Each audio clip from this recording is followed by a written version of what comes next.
Salt from Bali's beaches is some of the rarest in the world. It's also some of the most natural. But harvesting it takes patience and a huge amount of strength.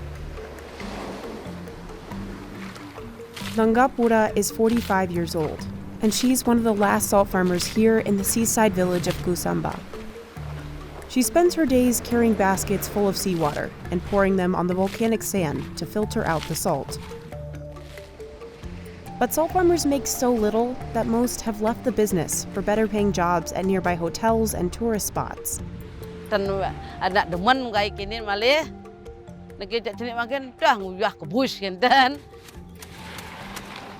We traveled to Kusamba in Bali to see how this salt farming tradition is still standing.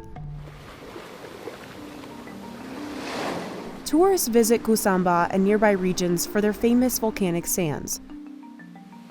But for Nunga's family, they've been an essential source of income for at least 4 generations. She starts her day at 6 in the morning, leveling sand for about an hour. It's no easy task, even for Nunga, who's been doing this since she was just 15 years old. She and her husband make up to 40 round trips every day to collect water from the ocean. The baskets of seawater can weigh 66 pounds.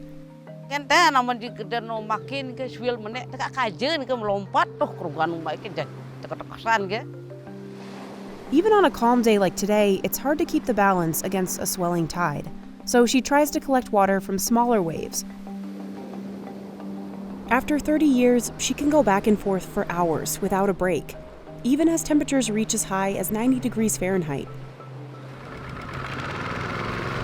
The manual labor drove some farmers to replace the buckets for machines that can pump that much water in just minutes.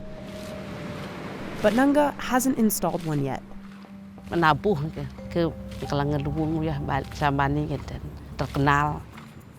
This fine volcanic sand sets Kusamba farm salt apart from other kinds, like that from salt ponds or rock deposits.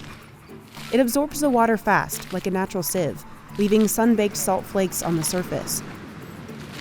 Nunga is careful to spread the water evenly, because the salt won't crystallize if there's too much water in one area. On a sunny day like today, the water will dry by the afternoon, and she collects it immediately. Most of the tools they use are made from local resources, like this wooden rake. But it's an industry dependent on the fickle weather. Farmers can spend weeks without income during the rainy season between October and April.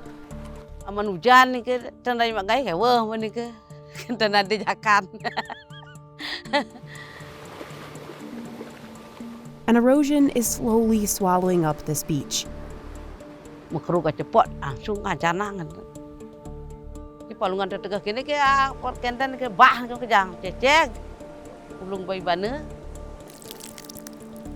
Kusamba's beach coastline shrank 32.74 meters in just 7 years.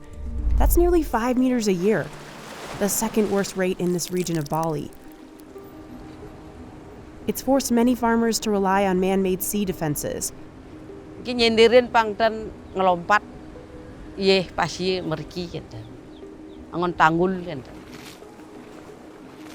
All this risk and uncertainty is why Nunga's husband has taken a second job in construction, and why the couple doesn't want their 2 children following them into the salt fields.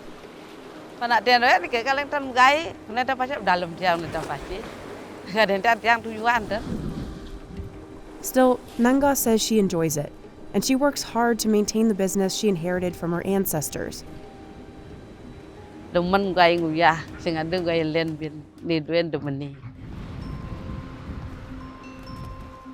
Nunga filters the salt in her hut. She uses seawater to flush all of the salt from the sand and runs it through a filtration system 3 times until the salt is pure. She pours the concentrated salt water into these troughs. They're called palung, and they're what give the salt its name. Traditional ones are made from coconut tree trunks. But Nunga also uses these synthetic sheets that help the water dry faster. This is the only part of the process that she's modernized. More and more, farmers have been switching to these because they're cheaper and don't leak. But farmers like Wayan Rena think it's important to stick to this traditional palung. Harus kembali ke palung. Nah, itulah yang disebut organik. Itulah yang disebut alami, alat jemurnya. Palung like these can last up to 30 years. This kind of solar evaporation is one of the oldest and most traditional techniques of harvesting salt. In about 1 or 2 days, the water will be gone, leaving behind pyramid-shaped crystals. The natural sea salt is said to be higher in nutritional value than the average table salt, which is often heavily refined. Farmers describe the flavor as subtle and not overwhelmingly salty. And this is the only salt Nanga grew up eating.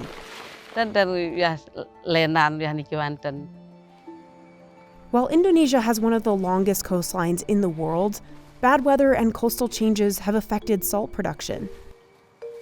Kusamba farmers typically produce between 300 and 600 kilograms of salt a month. But Indonesia imports about 2 million tons of cheaper salt every year, meaning the farmers have stiff competition. Farmers sell 1 kilo of palung dried salt for about $2.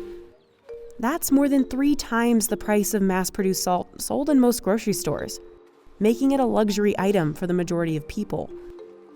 That leaves farmers with unsold stock. Wayan leads a network for local salt farmers, and he helps artisans like Nenga sell their salt.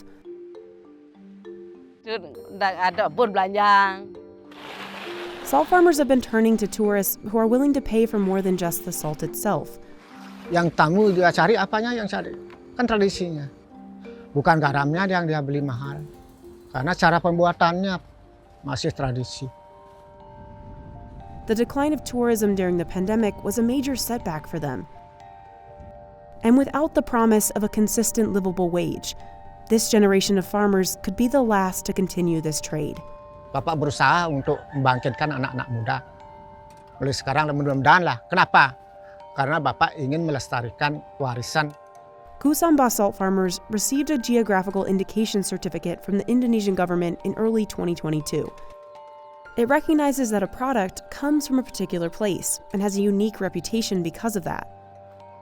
Farmers hope the international prestige of the certificate will boost export sales.